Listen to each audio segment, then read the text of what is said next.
আসসালামু আলাইকুম। এখন আমি আপনাদের সাথে ভিডিওতে যে বিষয় নিয়ে আলোচনা করব সে বিষয়টি হলো গবাদি পশুর মারাত্মক দুটি রোগ, জলতঙ্ক ও খুরা রোগ বা এফএমডি নিয়ে বিস্তারিত আলোচনা করব। যারা গরুর খামার করেন তাদের জন্য এই দুটি রোগ খুব ভয়াবহ রোগ হয়ে থাকে এবং এই রোগের যদি উপসর্গ এবং লক্ষণ আপনি না বুঝতে পারেন তখন আপনার বড় ধরনের সমস্যা হতে পারে। তাই এই রোগ দুটি সম্বন্ধে এই ভিডিওতে বিস্তারিত আলোচনা করা হবে।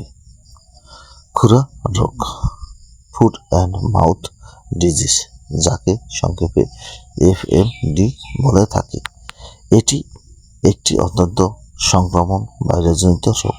বাতাসের মাধ্যমে এই ভাইরাস দ্রুত এক খামার থেকে অন্য খামারে ছড়িয়ে পড়তে পারে।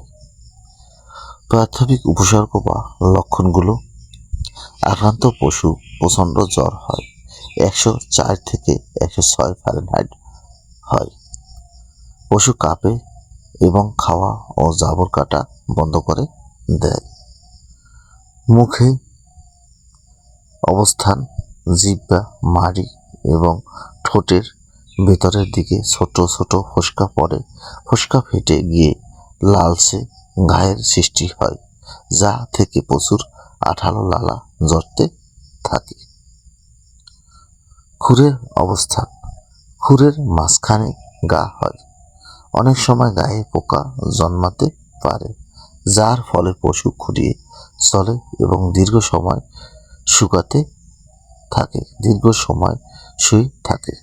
শুকাতে অনেক সময় দেরি হয়।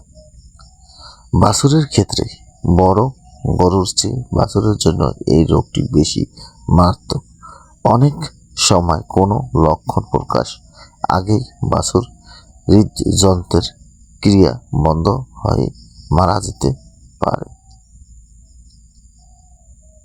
আপনি কি করবেন বা কিভাবে ট্রিটমেন্ট করবেন? ক্ষত পরিষ্কার করতে হবে। পটাশ মিশ্রিত হালকা গরম পানি বা ফিটকিরি পানি দিয়ে মুখ ও পায়ের ক্ষত দিনে 2 থেকে 3 বার ধুয়ে দিতে হবে। মুখে গায়ের জন্য একটি মালিশ ব্যবহার করতে পারেন। এজন্য মুখের গায়ের জন্য 1 ভাগ সোয়াগার খোল ও 3 ভাগ মধু মিশিয়ে প্রলেপ দিলে দ্রুত আরাম পাওয়া যায়। গরুর মুখ দ্রুত ভালো হয়ে যায়। খাদ্য ব্যবস্থাপনা: বিজলি খেতে সমস্যা হওয়ায় পশুকে নরম খাবার যেমন জাউ ভাত, নরম ঘাস বা বসি দিতে হবে। জৈব নিরাপত্তা: এই রোগটি হলে জৈব নিরাপত্তা একটি গুরুত্ব দিক রয়েছে। আক্রান্ত পশুকে সুস্থ পশু থেকে সম্পূর্ণ আলাদা শেডে রাখতে হবে এবং খামারের বাইরের মানুষের প্রবেশ নিয়ন্ত্রণ করতে হবে। এটা করতে পারলেই আপনার খুরা রোগ থেকে বাঁচতে পারবেন। পরবর্তী যে রোগটি রয়েছে সেই রোগটি হলো জলতঙ্ক। জলতঙ্ক একটি প্রাণঘাতী স্নায়ুতান্ত্রিক রোগ। সাধারণত আক্রান্ত কুকুর, শিয়াল বা বেজি কামড়ানোর মাধ্যমে এই ভাইরাস পশুর রক্তে মিশে যায়। জলতঙ্ক রোগের আচরণের উপসর্গ লক্ষণগুলো: শান্ত গরু হঠাৎ হিংস্র হয়ে উঠবে, অহেতুক দড়ি ছিঁড়তে চায়, দেওয়াল বা খুঁটির মাথা দিয়ে আঘাত করবে। কণ্ঠের পরিবর্তন: পশুর ডাক বদলে যায় এবং কস স্বরে বারবার ডাকতে থাকে। প্যারালাইসিস বা পক্ষাঘাত: রোগের শেষ পর্যায়ে পশুর পেছনের পা অবশ হয়ে যায়, লেজ ঝুলে পড়ে এবং পশু পড়ে গিয়ে মারা যায়।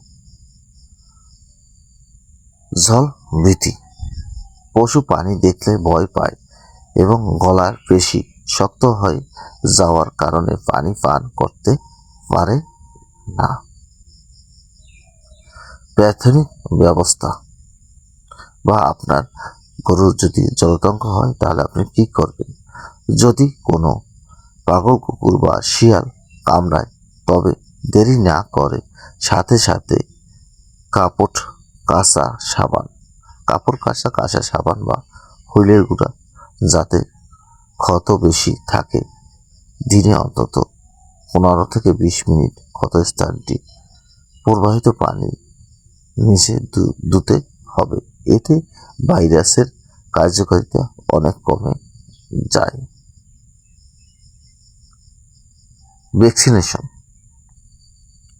কামড়ানোর 0 দিন, 3 দিন, 7 দিন, 14 দিন ও 28তম দিনের নিয়মিতভাবে টিকা প্রদান করতে হবে। মনে রাখবেন, জলদঙ্কল লক্ষণ একবার প্রকাশ পেলে পশুকে বাঁচানো সম্ভব হয় না। সতর্কতা: আক্রান্ত পশুর লালা মানুষের শরীরে কাটা বা ছেঁড়া স্থানে লাগলে মানুষেরও এই রোগ হতে পারে। তাই গ্লোভস বা সতর্কতা ছাড়া আক্রান্ত পশুর মুখে হাত দেওয়া যাবে না। প্রতিরোধক ও সর্বোচ্চ উপায়: টিকাদান। খুরা রোগের অন্তত বছরে 2 বার 6 মাস অন্তর টিকা দিতে হবে। পরিচ্ছন্নতা: খামারের মেঝেতে সবসময় শুকনো রাখতে হবে এবং নিয়মিত জীবাণুনাশক দিয়ে পরিষ্কার করুন। সর্বশেষ পরামর্শ হলো, যে কোনো সমস্যায় নিজের সিদ্ধান্ত অ্যান্টিবায়োটিক প্রয়োগ না করে দ্রুত স্থানীয় প্রাণী সম্পদ কর্মকর্তার পরামর্শ নিন। আপনার খামারের পশুকে সুস্থ রাখতে এই লক্ষণগুলো দেখলেই দ্রুত ব্যবস্থা নেওয়া জরুরি।